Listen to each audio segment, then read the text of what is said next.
Hi there, Dr. Andrea Schnowske. We are going to be making some great stuff today. So one of the other recipes I wanted to share with you is a simple way to make wilted spinach. So we have in our pot right now, we have basically about a teaspoon of some minced garlic, and then also a drizzle, probably about another teaspoon or tablespoon of olive oil on top of that. And what we want to do is we want to heat this up so it's just kind of just heat it up a little bit, and you'll kind of hear it popping a little bit. And then typically what I find is after we have that garlic heated up enough, that's typically when I'll go ahead and throw in those spinach leaves. So what we're going to do is just kind of move this around so that it's in the oil a little bit better. And we're just making sure, and you can kind of hear it. You can see it sizzling here in the pan. So after it starts to sizzle a little bit, that's when I typically will add my spinach. Now I've already rinsed this stuff off. This is fresh from the farm. And typically I just go ahead and kind of pile that on there. As it cooks, it's going to actually kind of shrink down a bit, but it's going to be a great serving size. I think we have probably about one bunch, maybe two here.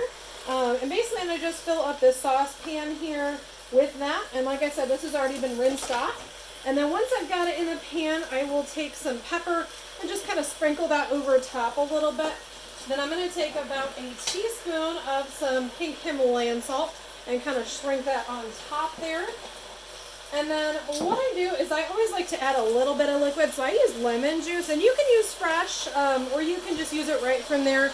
Typically I'll kind of see as it shrinks down what that looks like, and you want to stir it up a bit. You'll hear it kind of sizzle a little bit as it cooks and shrinks down, and you'll see it shrinks down pretty quick. Once you get it to that right temperature, everything kind of sizzles down nicely. So as we stir it, you'll see those leaves get a lot shorter.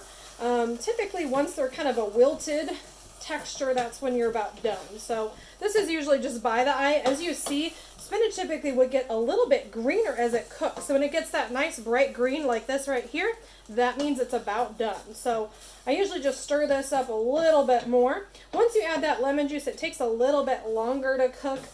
You won't hear as many of the sizzles in there.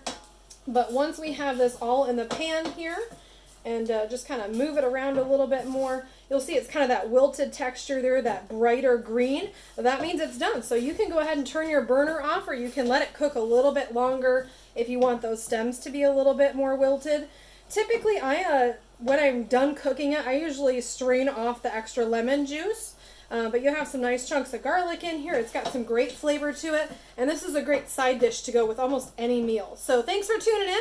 And hopefully you learned some great things about making a nice wilted spinach salad or side dish to go with your meal. So there's that for you.